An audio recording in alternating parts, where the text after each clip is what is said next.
Point 1. Your beliefs shape your reality. Think positive, be positive. Imagine this: you're the artist of your own life, and your beliefs are the paintbrush. What you believe about yourself and the world around you shapes your reality. It's like you're wearing a pair of glasses, and your beliefs are the lenses. They color everything you see and do. From the moment we're born, we're handed a pair of glasses. These glasses are painted with the beliefs of our parents, teachers, friends, and society. For instance, if you're always told you're smart, you'll likely believe it. This belief might guide your actions, leading you to chase after higher education and challenging careers. But here's the catch: not all beliefs are helpful or even true. Some might be misleading or harmful.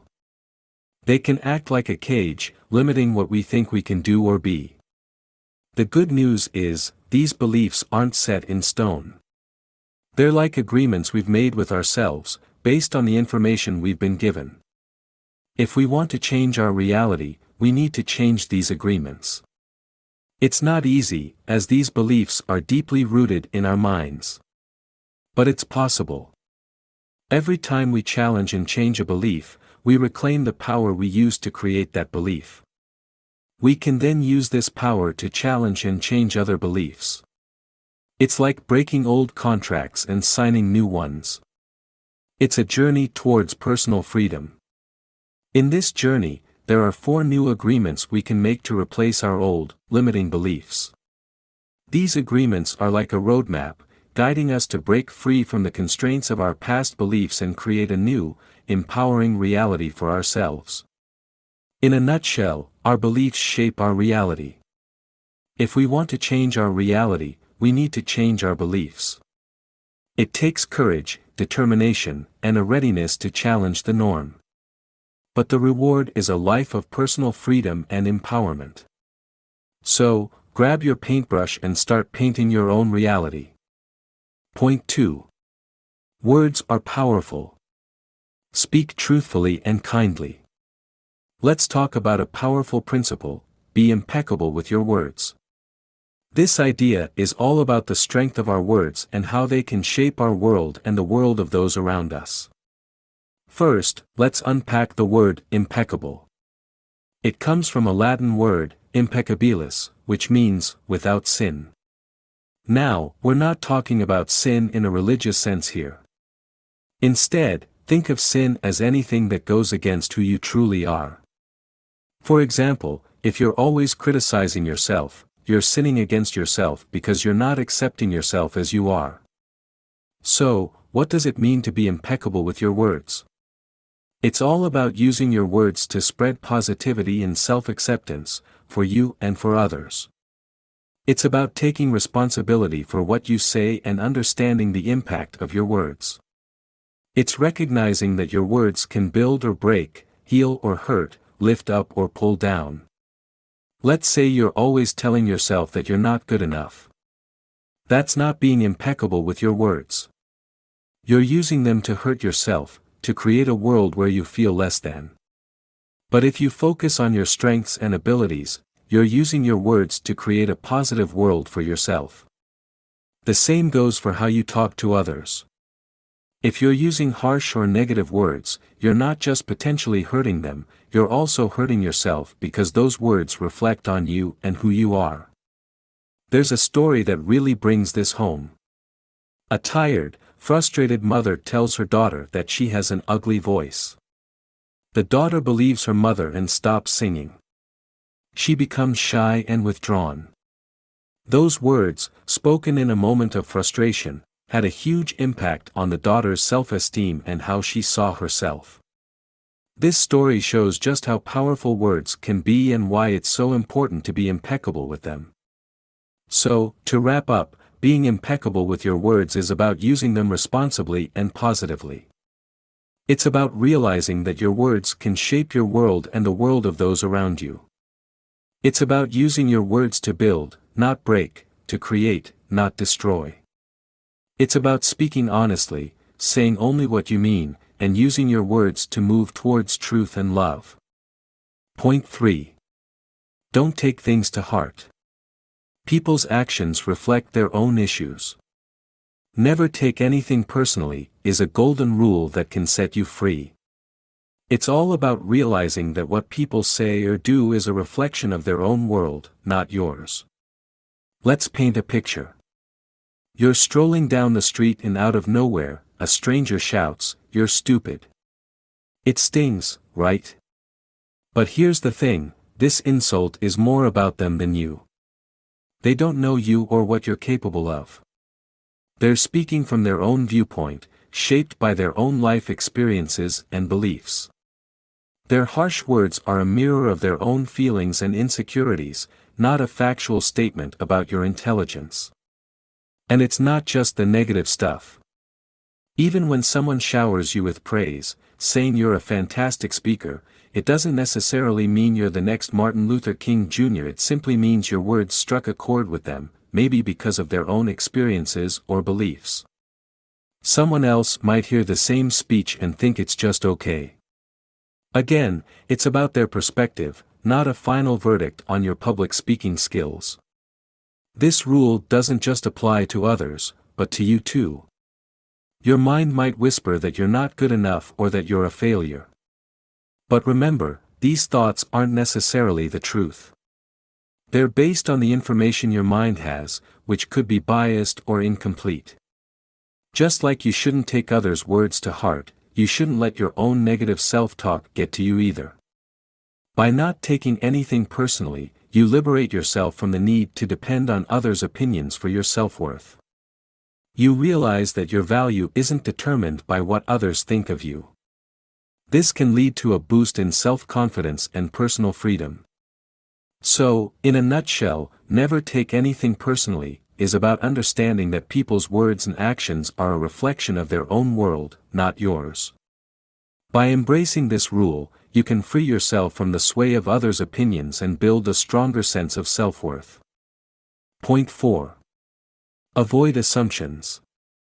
Ask questions and express your needs. Assumptions can be tricky things. They're like invisible strings that guide our thoughts and actions, often without us even realizing it. But what exactly is an assumption? It's something we accept as true or certain, even though we don't have any proof. The trouble with assumptions is that they're usually based on our own perceptions and biases, not on facts or reality. Let's take a look at a common situation in relationships. You might think your partner should know what you're feeling or thinking without you having to say it. You might think, if they really love me, they should know what I want or how I feel. But that's an assumption. The truth is, no one can read minds. When your partner doesn't meet these unspoken expectations, it can lead to disappointment, resentment, and even fights. Or consider a situation at work. A boss might think an employee knows how to do a certain task without giving clear instructions.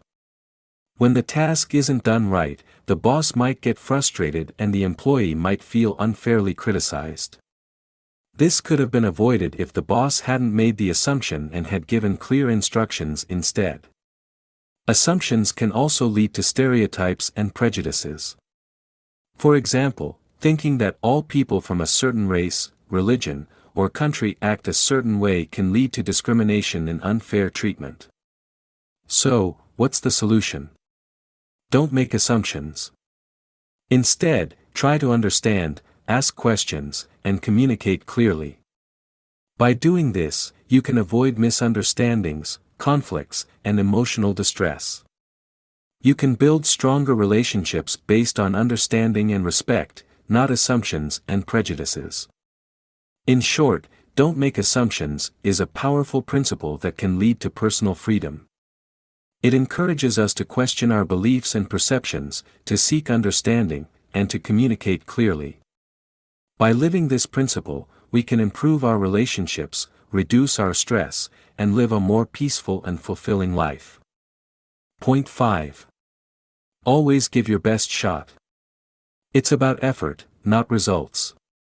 The last of the 4 agreements is a simple yet profound one: always do your best. But what does that really mean? It's not about striving for perfection or pushing yourself to the brink of exhaustion.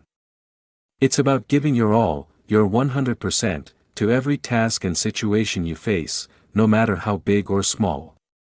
Think of it this way: no more, no less. If you try to do more than your best, you risk burning out, draining your energy, and leaving yourself feeling unsatisfied. But if you do less than your best, you might end up feeling regretful and self-critical, knowing you could have done better. So, the trick is to find a balance. Give your all, but not to the point of exhaustion. This is the secret to keeping your energy up, feeling satisfied, and staying happy in the long run.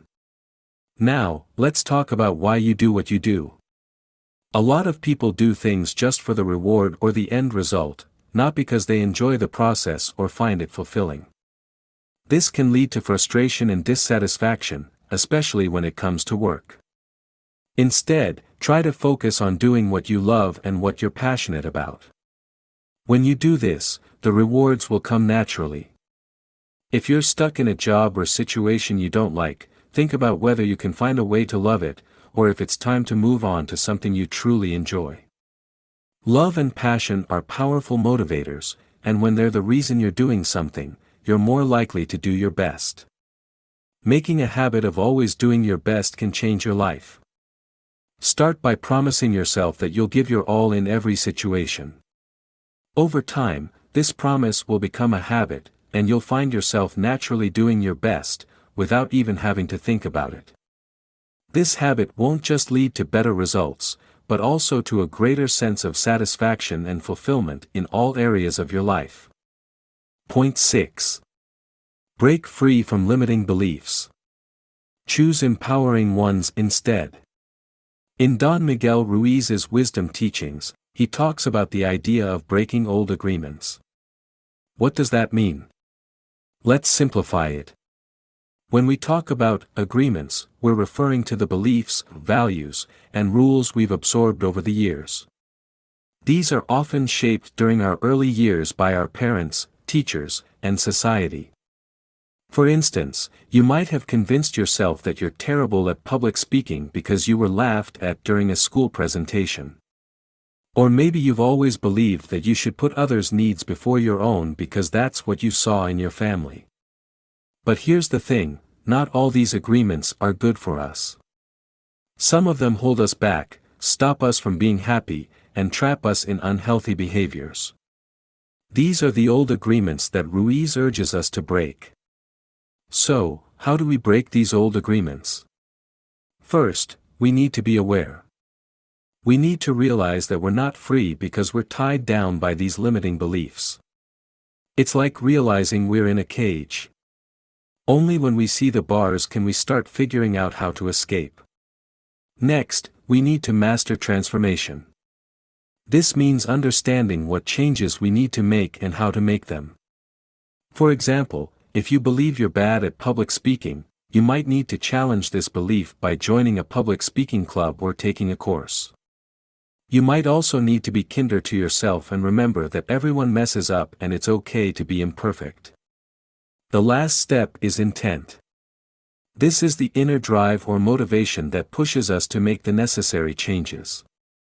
Without intent, we might know what we need to do and how to do it, but we won't actually do it. Intent is like the fuel that powers the engine of transformation. So, to sum it up, breaking old agreements means becoming aware of our limiting beliefs, understanding how to change them, and having the motivation to take action.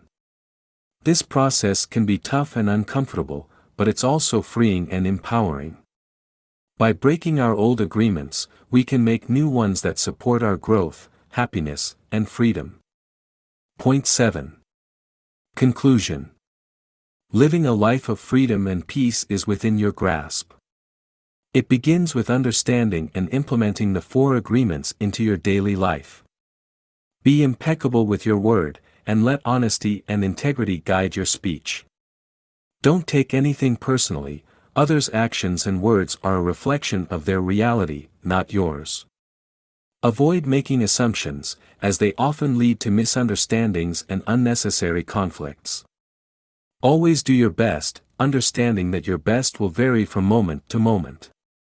By adhering to these principles, you can transform your life, replacing stress and judgment with freedom, love, and true happiness. Remember, breaking old agreements and habits will take time and patience. But with persistence, you can free yourself from the limiting beliefs that rob you of joy and create needless suffering. Embrace the 4 agreements and step into a life of personal freedom, peace, and fulfillment. Consider this: what old agreements are holding you back? How can you apply the 4 agreements to your daily life? Reflect on these questions and begin your journey towards personal freedom.